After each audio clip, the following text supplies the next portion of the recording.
this is Nilesh and today I am going to teach you our first chapter, Computer Overview. Students, this is the second part of our first chapter. In this part, we have learned some more topics like memory unit, input output unit and the storage unit. In the first part, we have learned the topics like what is computer, characteristics of computer, hardware, software, then after components of computer system. So in this part we start our first topic, memory unit.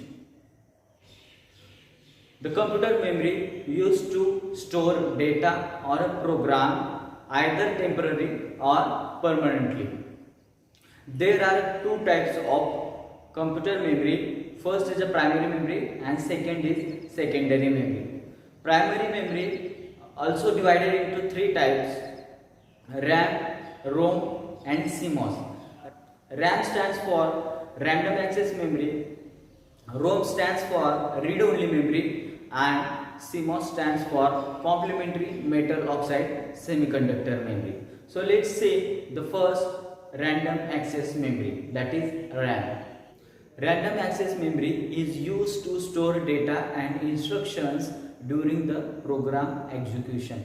It is a temporary memory and erased when computer is switched off. So it is a volatile memory. It is also a read-write memory, means user can also read and write the memory. As it is possible, randomly uses the location of memory, so we call it as a random access memory. There are two types of RAM. First is dynamic RAM, means DRAM, and second is a static RAM. So let's say what is meant by dynamic RAM. Dynamic RAM. The information stored in dynamic RAM has to be refreshed after every few milliseconds, otherwise it is erased. In other words, DRAM must be rewritten continuously in order to maintain its data. DRAM is most used for computer memory because it is cheaper and higher storage capacity than static RAM. Now, static RAM. The information stored in a static RAM has not need to be refreshed like dynamic RAM, but it remains stable as long as power supply is provided. SRAM is costlier, but it has a higher speed than the dynamic RAM. Now students, let's see the second type of primary memory, that is read-only memory. It is a read-only memory, means user can read the memory and cannot write on it. It is a permanent memory and is not erased when the computer is switched off, means it is a non-volatile memory.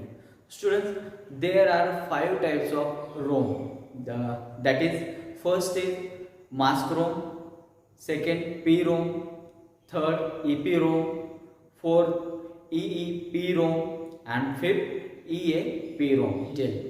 So let's see these all types of ROM in detail. So let's see the first type of ROM, that is mask ROM. It is a basic ROM chip. The information is stored at the time of its manufacturing, so it cannot be altered or deleted. Now the second type of ROM is PROM. PROM stands for Programmable Read Only Memory. The information is stored by programmers after its manufacturing. It cannot be altered or erased later on. Now, the next type of ROM is EPROM. EPROM stands for Erasable Programmable ROM. The information can be erased later on by ultraviolet light and it can be reprogrammed. The fourth type of ROM is EEPROM. EEPROM is stands for electrically erasable programmable read-only memory. It is similar to EPROM, but its information can be erased by using a high voltage current means electrically. Now the last type of ROM is EAPROM. EAPROM stands for electrically alterable programmable ROM. The information stored in EAPROM can be altered. Now let's see our next topic, input output unit. Students, we know that computer process the input data according to given set of instruction and gives output. The unit used for getting the data and instructions into a computer or a displaying or printing is called as an input output unit. Input unit is used to enter instructions and data into a computer. Example, keyboard, mouse, scanner. And output unit means it is used for displaying the meaningful information on monitor or printed on a paper. Example, printer, monitor, etc.